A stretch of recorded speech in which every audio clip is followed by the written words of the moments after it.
Okay, second part, Gill Broussard presentation at Megaquake 2020. Okay, this is where Earth is entering into the tail of the plasma. The tail of the plasma always points opposite of the sun. It does not point to the direction that it's traveling. The traveling direction is that red line, and the Earth's traveling direction is that green line. So roughly 3 days before they come very close together, we're starting to enter the plasma. And now that's affecting Earth's rotation. If you have an effect of about 4.5% compounded hourly, you end up with Earth stopping at the end of the third day and have a delay of 12 hours. Just like Joshua, this is going to happen again in the book of Revelation. So how long will the darkness be? About 3 days, because you're in the plasma there. It's not total darkness. I see. Except when you get exactly, but it will be a form of darkness. You ever seen the northern lights, the Miss Aurora? Yes. Where the Earth, you're going to have that's going to be extremely active.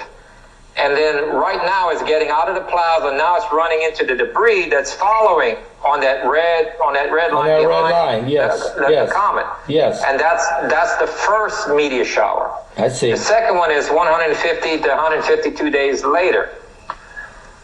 Okay, so, I see it. Only half the Earth is hit right there. Yes. Because only half the Earth is facing the missing debris, and we live on a globe, not a flat Earth. That's why only half is hit. Okay? And the nighttime side is when the Messiah comes, which is the back side, and that's when the tail of this comet is illuminating Virgo. Remember, when the sun is out, all of the constellations are illuminated. You can't see this in the daytime because they're all illuminated. Yes. I mean, software is not going to be working at the time that you're in this plasma tail. I see. All generators globally have to be shut down. Your electronics have to be, otherwise they're going to fry. So at this point, Earth has a 2 to 4 hour complete stop with a 12-hour delay of the rotation. As it reaches the trailing debris field of planet 7X, this is when the meteor shower starts.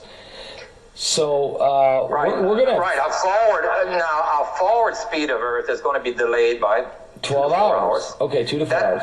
That way we don't have, it is impossible for the two planets to collide right here. I see. It will, calculation-wise, they're going to freak out because they're using a straight calculation that they're going to collide, but they're not. Because the mechanism of it going into the plasma, because the physics model is much more correct, you have a delay in forward speed and rotation. Therefore, it ends up missing. It's impossible for it to collide in March. But you do have a close call. Earth tilts 26 to 28 degrees. You have a meteor shower.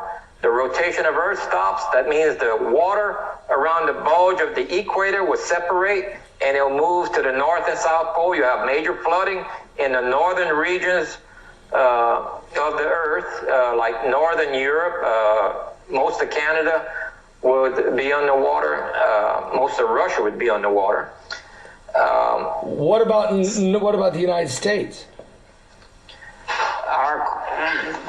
If you're around Florida, your coastline will recede, but it will come back up even higher whenever the water goes back. And remember, there's a sloshing of it. The Bible says not to live anywhere on the coastline during the time of the approach of this planet. Nowhere on Earth is a coastline safe. So, not even by lakes. Let's go back. Let's go back and look at this again. I almost think you got to play that video again, because now we're starting to get the picture.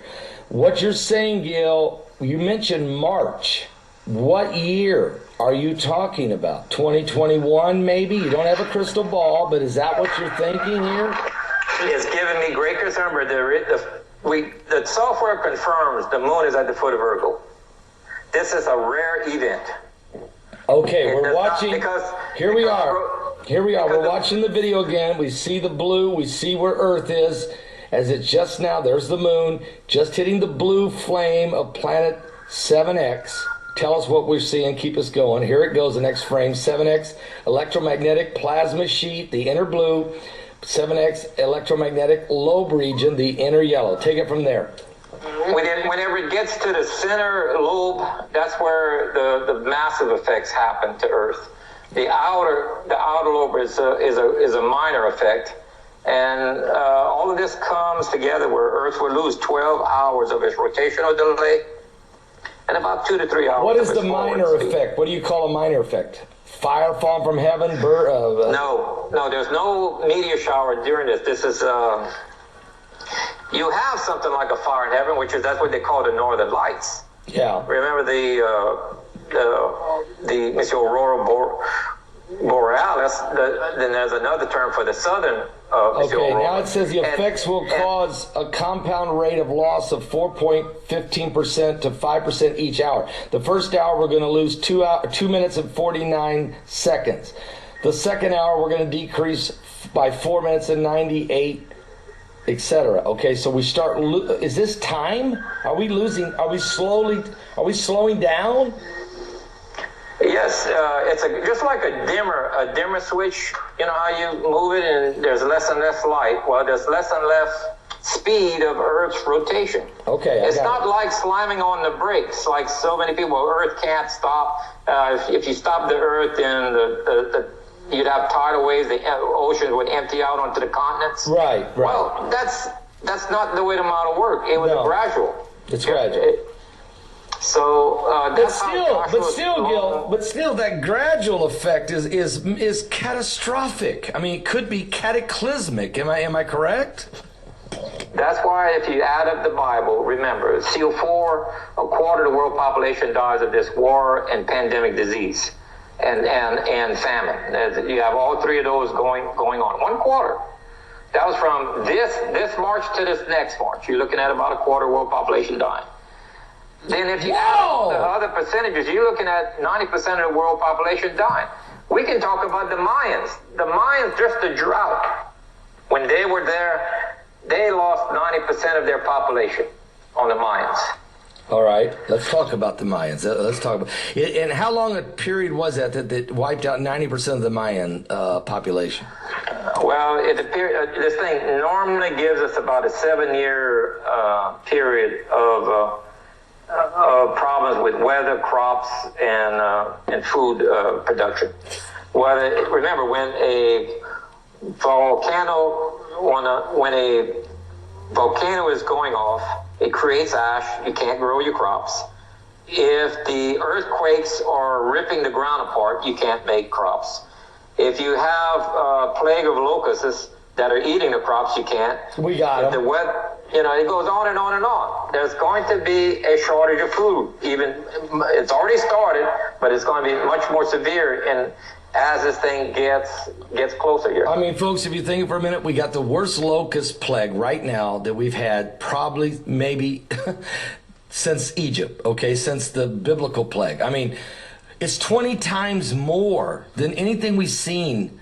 It's devouring Kenya, Ethiopia, Sudan, Somalia, parts of China, parts of Iran, parts of Saudi Arabia. It's outrageous. We've not seen locusts like this before. Meanwhile, we got dust settling, okay, chargeable particles, red dust, iron oxide coming down upon the earth, which is going to affect the soil. The radiation levels, Gill, are up 18% the last 3 years on the planet. So you're right. It's already starting, isn't it? No, without a doubt. The magnetic field of Earth is weakening.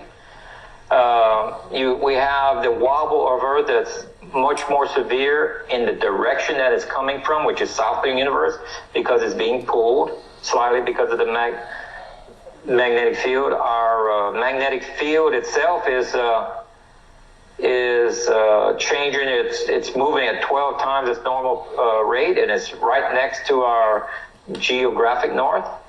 There's many events that global warming, your cars can't produce.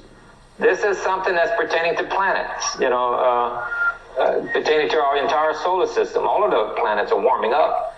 It's not just Earth. And it's not because of car exhaust fumes or cow farts or, these things. We're dealing with planetary. We're dealing with atmospheric, deep space, atmospheric compression. I don't know if that's the right word or not, but it's It's anomalies. Yeah, there's we have. All of the planets are warming up. Last time I checked, there's no cows or cars on Mars. It has to be some other object that's affecting our sun. It's affecting our planets. And the only thing is that planetary body coming in that's like a huge magnet. It has a very strong magnetic field that fits a comet profile. All of the data is pointing to more of a comet than a planet, but it's a planet-sized object. So this is like we never seen a comet this large before, at least not in modern times. The ancients have, because they documented it multiple times. They just didn't have a word for planet. They always gave it a name or something. Yeah, remember, the word planets that's modern terminology. So you have to understand ancient cultures and their languages to understand what they're saying. And in the book written by Immanuel Velikovsky, Worlds in Collision, he talks about the Mayan culture's writings about it. The Mayans, the Hopis, the Incas, the Aztec Indians, the North American Indians, the Asians, the ancient Egyptian hieroglyphic, the Torah, the Bible. Okay, all of this ancient, the Anunnakis, all of the ancient tablets refer to it maybe with different names, like blue. Chinka,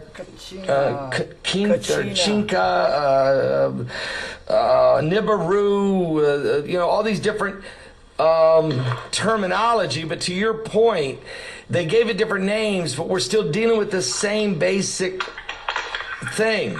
Coming into our solar system, such a large... Now, can I ask you a question, Gill?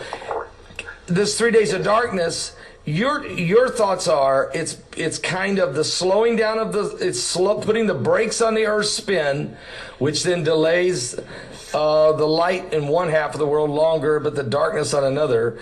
Do you also see our sun being sucked dry of its helium temporarily? Do you see that moment? No, I don't see that. No. Okay. So remember, when you're in the tail of the comet, that means it's blocking the sun from you. But you do have energized plasma hitting the Earth, which is somewhat of a light, but it's a different type of light. But the majority of it is darkness, because it has the planet itself physically has blocked us from viewing the sun for those 3 days. Yeah. So the planet is what's darkening us. The planet's blocking the sunlight. I mean, but how cold will the Earth get at that point, Gill?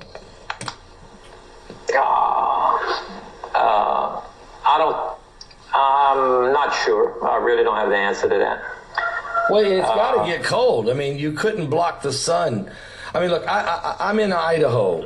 A very long period of time, we'd be in trouble. Well, yeah, look, I just tell you something. 3 days. I'm in Idaho on the solar eclipse, what's called the Great American Eclipse. I'm out in the middle of Idaho with thousands of other people, and I'm watching a total eclipse of the sun that lasted about 2 minutes. And Gill, it was right around noon in Idaho. And when the moon moved in front of the sun, and we were in the total eclipse, we went from daylight to dark. It was like a light switch went off, and the temperature fell 20 degrees in a little over 2.5 minutes. I mean, imagining the darkness and the effect on the planet's temperature. Well, I'm actually thinking that it's going to get hotter, because there's a lot of heat associated with the plasma interacting with our magnetic field. So remember the Bible says things will get extremely hotter. Yeah. So and that matches. It could go either way, because I've never lived through one of these. But I'm actually thinking that the plasma tail will counteract any coolness. Yeah, and you know what? And that kind of that's what Mike from around the world is also confirming, that it will not get colder, but unbelievably it will get hotter. And actually that matches the biblical narrative. If you go to 2 Peter chapter 3, when you start talking about the earth melting with a fervent heat, and the planets are going to melt, the heat. So that's what we're experiencing, is an uptick in temperature due to the magnetic pull and the heating of the core of the earth. Right. So that's, if it expands our lava in our underneath us, that's what's causing the massive earthquakes and volcanoes. Okay. Because that expansion has to go somewhere. Just a small fraction of a percent it takes, and it's going to come out of. It has to come out of the ground because it has to make room. And so let's get back to your timing for a minute here, Gill, because you're kind of looking at this past March to this upcoming March as a very critical period. This is 2021. It's 20 years after 9/11. All the stars are aligned. It looks like, we're watching the coronavirus, the earthquakes, the volcanoes, the dead birds, the dead fish, the dead cows falling over everywhere. I mean, a lot of stuff is lining up, isn't it? Right. Remember when I first stated this, I speculated what the government would probably have to do prior to the arrival. One, they'd have to control the media. All right. Well, the media is very, very controlled. Okay. Two, they'll have to put troops in the streets. Okay. Well, we're definitely seeing them. Now, the troops are in the streets, but they don't have weapons yet. Now, when SEAL 4 happens, where we have terrorism, then you have troops with weapons in the streets. But people will perceive them as friends because they're there to protect you from the terrorist. But they're actually there because of this planet coming around. They have to have order. So you're going to have control of money. Well, they're going to have a digital form of money as well, and diseases on bills and everything. They're going to have to try to eliminate as much paper as possible. So you're going to have a form of a bail-in happening where they're controlling it. And they're going to have to ration food at one point, maybe not in the U.S., but in many other countries, it'll be severe. There'll be food rationing and probably fuel rationing. Or they'll make fuel so expensive possibly that you can't afford it. So one or the other, but you have to control the fuel. You can either make it too high or you ration it. Those are the main items. Well, we're already seeing a few of these happening.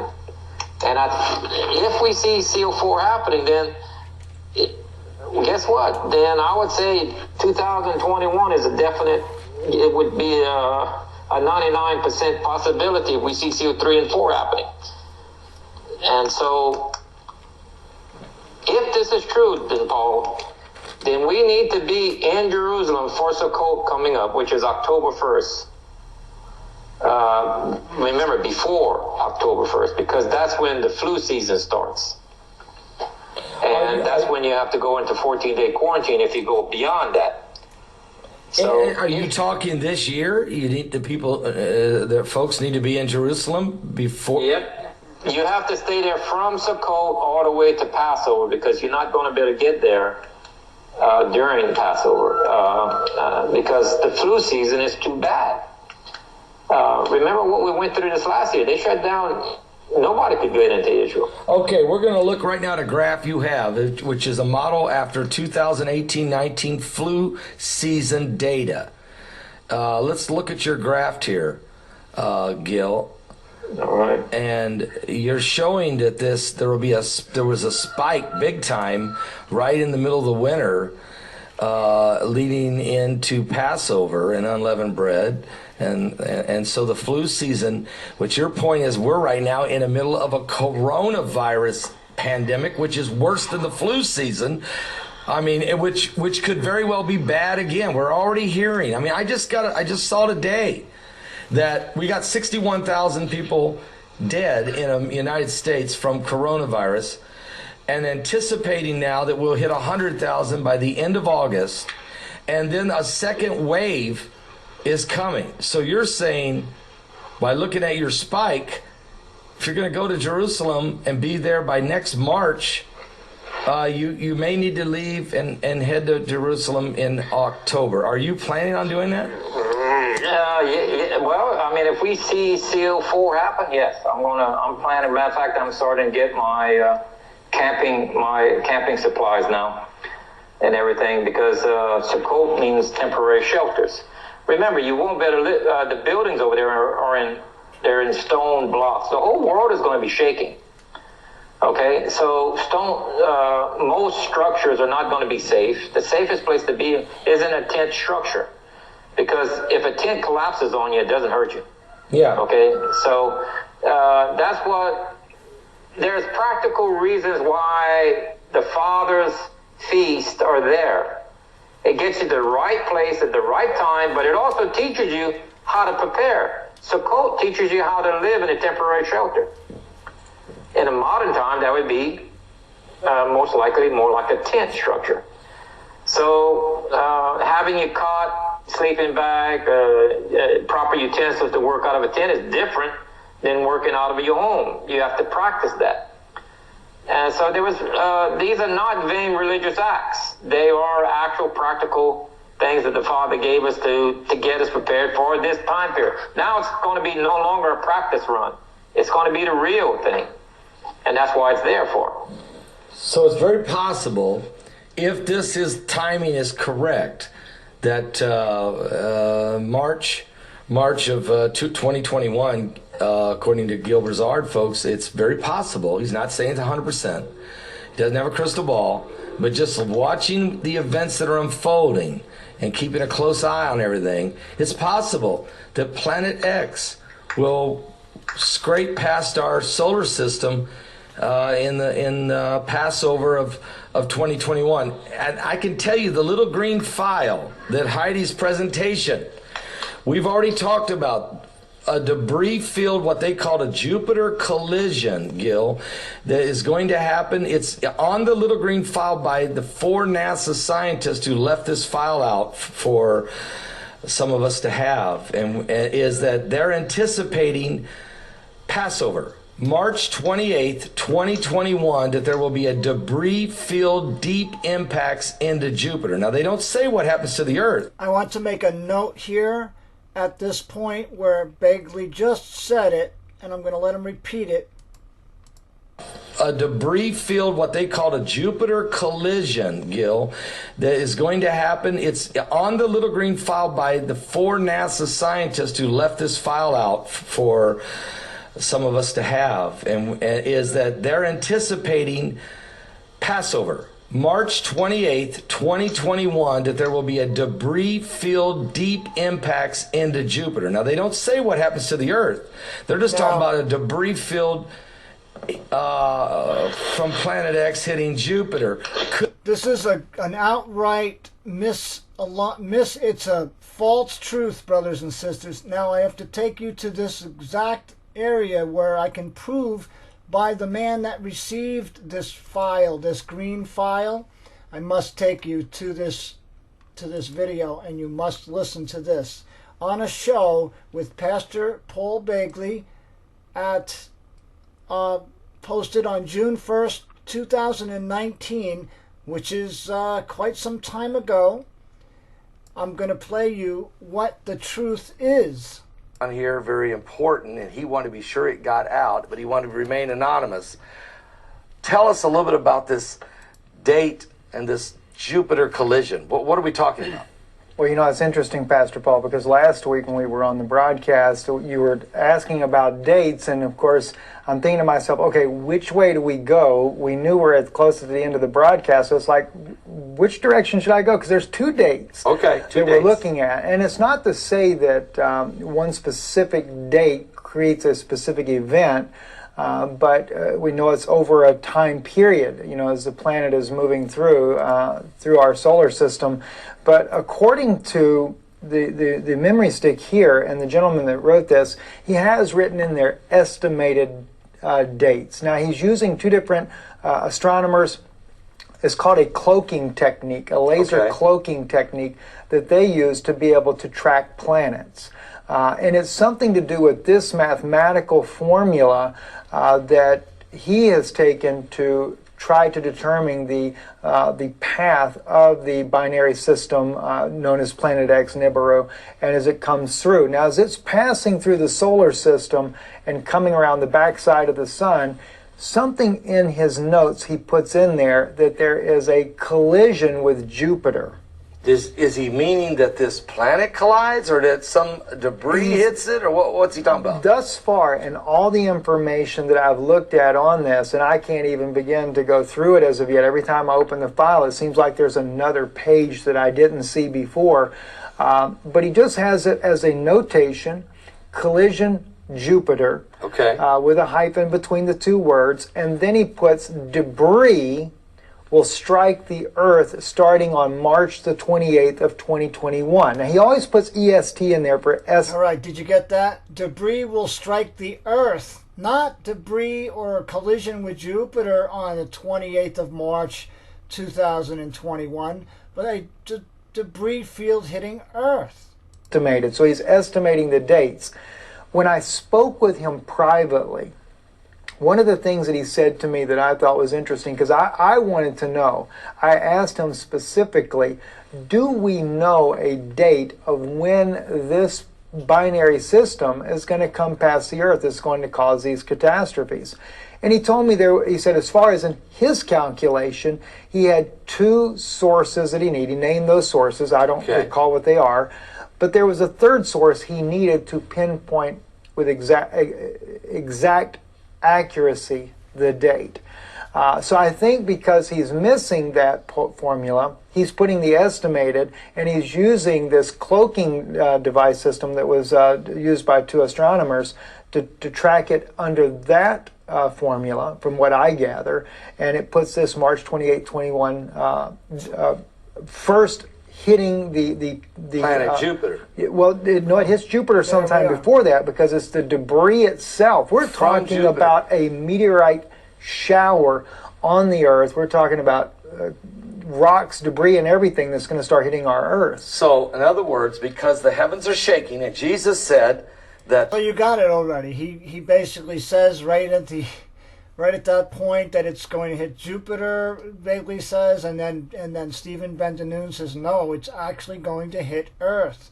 That's important. So now I'm going to take you to the end of the video with another date that's been an estimated date, and this is coming up after this little right here. It's got a little bit of an advertisement, and then we can go, hold on, here we are. This is an estimated date. It's on the flash drive. I can't say it's accurate. All I can tell you is what it is, Pastor Paul. December the 6th, 2023 at 9:18 p.m. December 6th, 2023, 9:18 p.m. Eastern Time. Could be an hour that will never be forgiven, maybe forever. Yep. All right. Well, with that, we're going to go back to the mega quake again, and I just wanted to make sure that you understood that what Pastor Begley had said here about the debris hitting Jupiter, no, it's hitting the Earth, March 28th, 2021. Could that be the tail of this planet X that is hitting Jupiter at that point? I'd have to check that on the software models. If you want to provide me with some of that information, I'll be more than glad to review the models and see if it has any validity with what the past history has shown us. All right. So in other words, there's a possibility here to what they're doing is maybe they're not revealing to us the effects of what's going to happen to the Earth in Passover of next year, but they're telling us about what's going to hit Jupiter, where Gill is telling... Wrong. I just proved it. And he just proved it. He was wrong when he was talking to Stephen Ben-Danoon. So Continue on. Yes. Well, let me just tell you what might be happening to the earth at the same time. And again, folks, we don't know. I mean, this is why we're having this conference. One of the reasons God told me, have this conference, call it Mega Quake 2020, to help prepare people for the coming prophecies that the earth is going to face. What other things would you want to look at from the Bible standpoint, Gill, would you like to discuss about Planet X historically and biblically in the past? Well, if we could just back up, we were talking about the Mayans. If we go look at the recent discovery I made on the Mayans. Okay, please tell us about your discovery on the Mayans. For 5 or 6 years, I've been having that... the cover to the Mayan king tomb, it's a carving. This is Pakal. He was the Pakal first, or one. And this was on the surface of his tomb, this carving. Well, there's been many speculations on what they're trying, but none of them really made a whole bunch of sense. And once you take a closer look at this, it's actually depicting our planet coming in. You can see this is the exact year that the king died as well. He died in towards it, I think August 20th possibly, is when his death happened. Well, that's 5 months later from the actual event.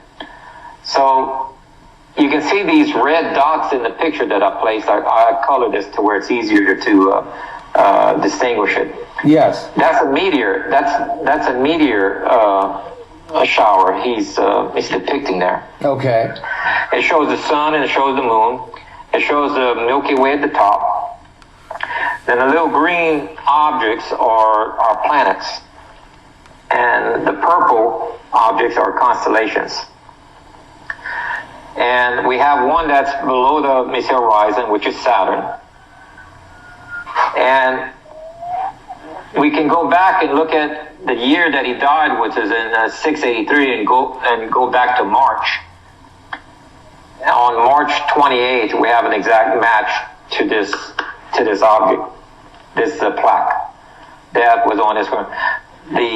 All of the planets were in the correct positions according to the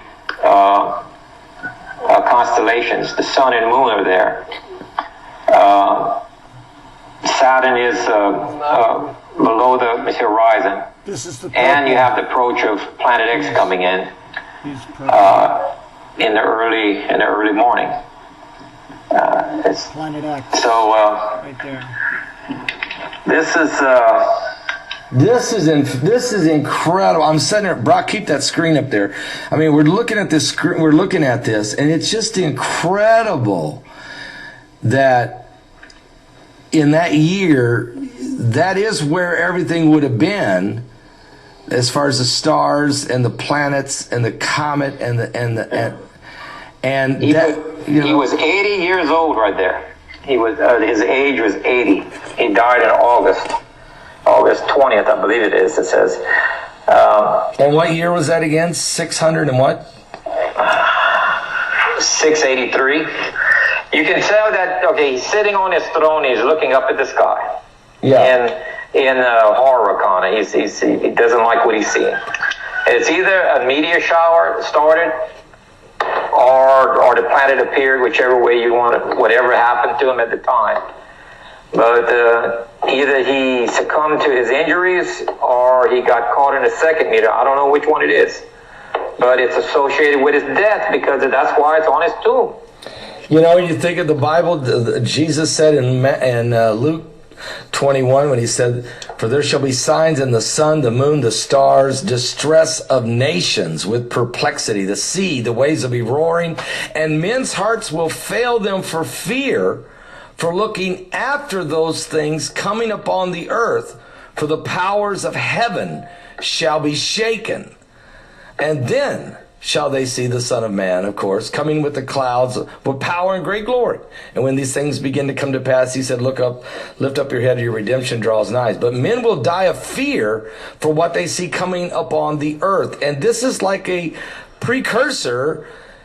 He may have died of a heart attack. He might have died just from the realization of what was coming upon the earth. Yes, it appears so. I mean, this is associated with his death right here. That's why it's on his tomb. It's telling a story about his death. They show meteor showers. They show the planet rising and everything. Now, is anyone else? Is this the first time this has been publicly being revealed? Yes. Not the stone, but this misinterpretation of the stone as far as astronomy. Yes. I mean, this is huge. And what did you do? Go back into the stellarium to look at where the planet locations were at the time of this death? Not stellarium. I use Starry Night Pro. Right, but still, you used that software, and you took us back to the August 20th of 683 A.D. Yeah. If you use Stellarium for some of these BC dates, it does not match. I say use Stellarium. So, because I don't know which algorithm in there is the correct one to use, so I can't help people with Stellarium. No. But, wow, this is a great revelation, folks, and this is what I was telling you, folks, why I wanted you to come to this conference. That Gill had told me that he had a brand new revelation from the Mayans, and that he wanted to bring forward, and also you have something also from the Egyptians. Is that right? Yes, I already have one Miss Egyptian ceiling. It's in the Louvre.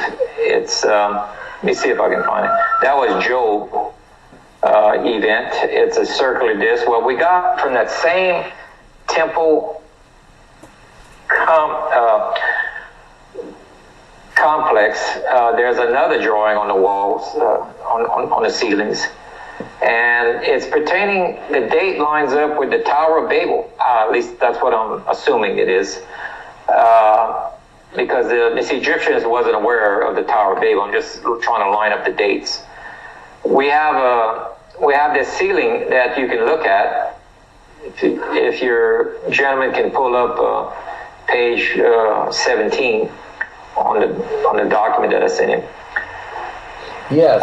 We got it. We got it on the screen for you. It gives you a close-up view of what was on the ceiling. So what are we looking at there? We're looking at the top view. Let me check something real quick. Oh, my computer's acting a little slow right now. All right. It's giving me a little trouble here. Okay. The top one is the nighttime skies, and the bottom one is the daytime skies. Yes. Okay. And from the horizon to horizon is what they're showing in each frame. Like what constellations can be seen. Keep in mind, they knew what planets. They have the timing of how long it takes the planets to circle the sun. So whatever they see in the daytime skies, they know where the position of the other planets are in what constellation because of their calculations.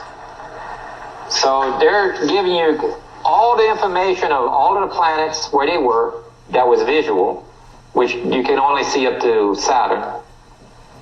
And what's interesting, this is the first time we were able to find Ceres recorded as a planet. Wow! It's all the way to the right. This is before Ceres was destroyed. Remember, Ceres was destroyed just before the Exodus. Yes. For the 3 days of darkness. So this is the first time we can see that Ceres is actually recorded, because it can't be any other planet. It's all the way to the right on the bottom. Yes. And then Planet X is right there at the top, in the middle, right next to Libra. And this is what the software shows us. We have an exact match. It gives us the exact date. This is within 2 to 3 hours of the event. So this was on an Egyptian tomb? The ceiling of the temple. The ceiling? Okay. The temple of Hathor has recording at least probably around 8 to 10 times that it's come around. According to what I've been able to interpret, right now I'm missing 2 that should be between the Tower of Babel and Lot's Trouble.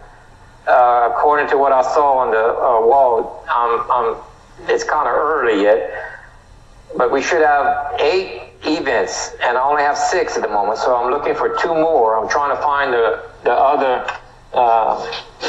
depictions in that temple to try to figure it out. So in the temple, the Egyptian temple of Thor, on the ceiling, this drawing matches the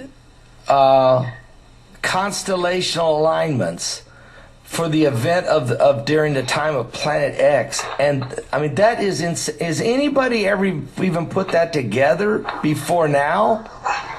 Not that I'm aware of. They've misinterpreted these things a lot by saying, this is God's or whether or not they know this and they just hide it, I don't know, but it's quite clear on astronomy wise that this is exactly what they're talking about. It's self-evident. Because remember, each planet is moving at different rates. I show like Venus moves at 224 days, Saturn 29 years, Mercury 88 days, Mars 687 days, and Jupiter 11.86 years, and the Moon has a 27-day and 8-hour rotation, and every month the moves over another constellation, and every 2,000, a little bit over 2,000 years, the seasons, like March will move over a constellation. So this is God's time clock. It's very exact, and this gives us within a 3 to 4 hours accuracy of the time of the event, because remember, a constellation, within 2 hours, it's gone. It's moved over, and a new one has come up because Earth is rotating. Right. So it's within 3 to 4 hours, depending on whether or not there was a half of a constellation or a whole one. So that's how accurate this is giving us. And this lines up with the Bible events. We have 7 artifacts that gives us. Most of them will give you within 2 to 3 hours of the event. Not all of them, but most of them will. And how is it that it lines up when you read the stories of the Bible where the earth is shaking? A 3-hour eclipse. 3-hour eclipse is not natural. No, that's what happened when Yeshua was on the cross. We have a 3-hour eclipse. And I keep thinking to myself, when was there a 3-hour eclipse other than that? I mean, it's very difficult. You can read in the Bible multiple places of a double eclipse. It says the sun went dark and the moon turned blood red. Right. That's impossible in the natural. You can only have one at a time. And it states multiple times in the Bible, double eclipses. That's plural. Yeah. You're not supposed to have eclipses plural. Well, now we do. It's in the Bible. And the reason why it's there is because you have a third body causing the darkness of both of those, the moon and the sun. And it will give you 3 hours of darkness. Where our moon, when it's in front of the sun, can only give you 7.3 minutes. So that's how, because folks, when Jesus was on the cross, when Yeshua was on the cross, the darkness came for 3 hours. It tells you that right in the scripture. And even the centurion soldier standing there said, surely this must be the Son of God. There was an earthquake that hit so hard at the same time that it literally tore the veil in the temple in half. And knocked, and according to Jewish legend and documentation, I even talked to some of the rabbis about it, some of the rabbinical writings, is the door of the temple never closed again because it knocked it off its foundation, and they could never get the door to completely close. This happened at the death of Yeshua on the cross, and also the earthquake that hit Jerusalem on the resurrection. The Bible says it was so massive, and many bodies of the saints were seen walking through the streets. So you're saying that we had another major space event that we can document in the Bible, that to explain how it could happen would only be one way to explain it. A third body has to get in between the sun and the moon to create a double eclipse. Correct. And the Bible also states the whole earth was darkened. A normal eclipse does not darken the entire earth. Okay? It only darkens a small path as it's moving because earth is rotating out of the shadow, and it can only stay on, it's on top of you, 7.3 minutes. So how do you get the whole earth darkening? It takes a very large object to darken the entire earth for 3 hours. Gill, this is fascinating. Folks, we've been putting it up on the screen all the whole time he's been here. Go to planet7x.net. That's planet7x.net. Check out Gill Broussards' website there. Also, go to his Facebook page, and we've been putting that on the screen all day. Become friends with him. Check out his information. Also, Gill has a YouTube channel called Planet 7X, and go check out his YouTube videos. They're phenomenal. They're incredible. And Gill, don't you still have some of your DVDs available or books as well? Yes. Also, there's a DVD that explains each one of the events. It's called the DVD says charts. I believe it says something about charts. Let me check real quick what the title of it is. Yes, Planet X, the charts is called. And where I go through each event, I won't have these two new ones, the Tower of Babel and the Mayan, because that's recent. Because my work is still ongoing. Ongoing, correct. Tower of Babel, which you have from the Mayans. No, the Tower of Babel was Egyptian. Excuse me. That was on the Egyptian ceiling, painted on the ceiling of the Egyptian temple of Thor. And not Thor. It's called Dintera is the town that it's in, and the temple is called the Temple of Hathor. Hathor. That's it. Hathor. Right. And then the Mayan was on the lid of the tomb of the king of the Mayans, and that explains, of course, the event of 7X as well, and that's dating back, of course, to August 20th, 683. Okay, so those two discoveries by Gill and his interpretation of those. Really, that's the discovery, is his interpretation of those. These are brand new. No one had ever seen that before till this conference, and we really want to thank Gill for breaking that out in this conference. But Gill, so they can get your DVD, where do they find it at? At your website? Planet7x.net. Probably don't type in www, because some people are having trouble when they put the www in front of it for some reason. I guess they're trying to block it, but just put in planet7x.net and it brings it up. And they can go to the bottom of that page if they want the free PDF.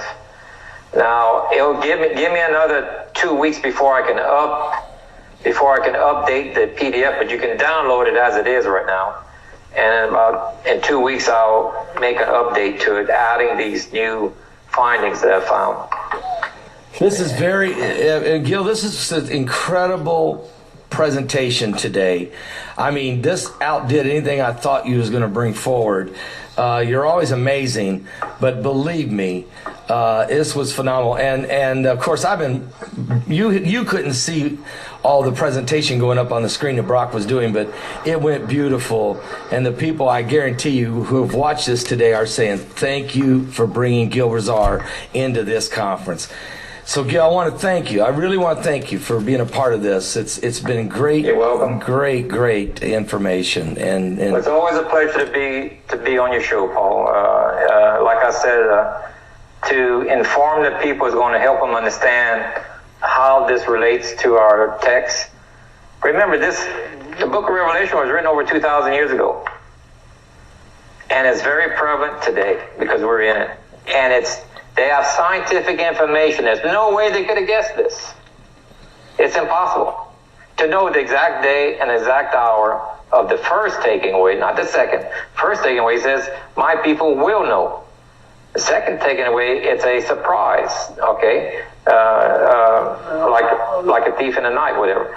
But on the first one, he will come mid of night, and the moon's going to be at the foot of Virgo. And the whole world is going to be shaking and everything else. Earth is going to tilt. Earth is going to stop on its axis. The winds. That's why if you're near Jerusalem, that's the pivot point of the tilt. It's the least effects of tidal waves, wind, and everything. It has the least effect being at the pivot of the tilt. It's the navel of the world. Unbelievable. Right. Gill Broussard, folks. Gill Broussard.